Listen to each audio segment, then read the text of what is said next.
Hey, it's Clay Trader, and this will be a video chart on ticker symbol PZRX. We will take a look at the 30-minute time frame.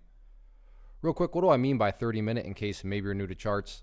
Instead of each one of these candlesticks here representing 1 day's worth of price action, which is what you would normally see, each one represents 30 minutes. So while this here may look like several days worth of time, it's actually today's price action broken down into 30-minute time slices. I like to this time frame. I think it does a good job of telling the quote-unquote story of the price.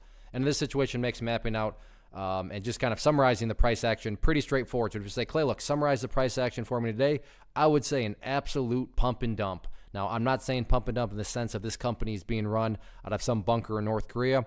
I'm just making that statement based solely on how the price acted today. And my definition of a pump and dump is that a price makes a really nice move, and then within a relatively short amount of time, the price goes right back to where it all started. And let's apply that definition. So where did all this start? Well, to gain a little bit more context, essentially it started when it broke outside of this range right here at right around 78 cents, 80 cents, give or take. But right there, that is where I'm classifying it as starting.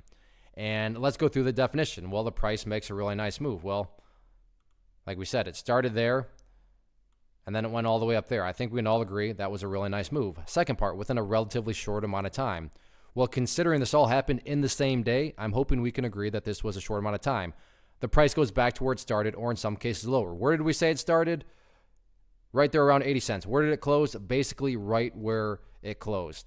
If that's not a pump and dump, I don't know what is. I mean, I'm not saying that it had to close at the highs, but for a while it was doing a great job up here of maintaining that level of support, and then right there is where it ultimately failed. But even if it had come down here and then at least started to go sideways, well, at least at that point in time, you'd have a set of lows right here. Then you'd have, where it started down here, and you'd have some nice little stair steps in place.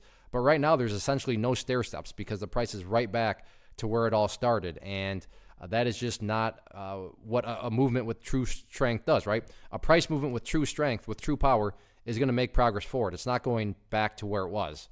And that's exactly what happened here. So can a new move start? Yeah, I'm not saying the bulls can never, ever put together a new, powerful movement. But as far as, this morning's price movement is concerned, there was definitely no genuine power behind it with the price, collapsing right back to where it all started. So I guess another way you could look at this is back to the drawing board for the bulls. We'll see if they can put something new together or not.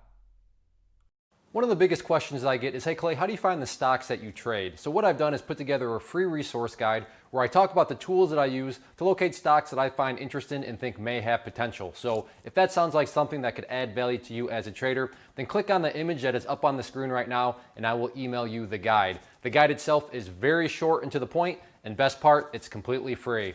Thanks for watching the video. Let me know if you have any questions.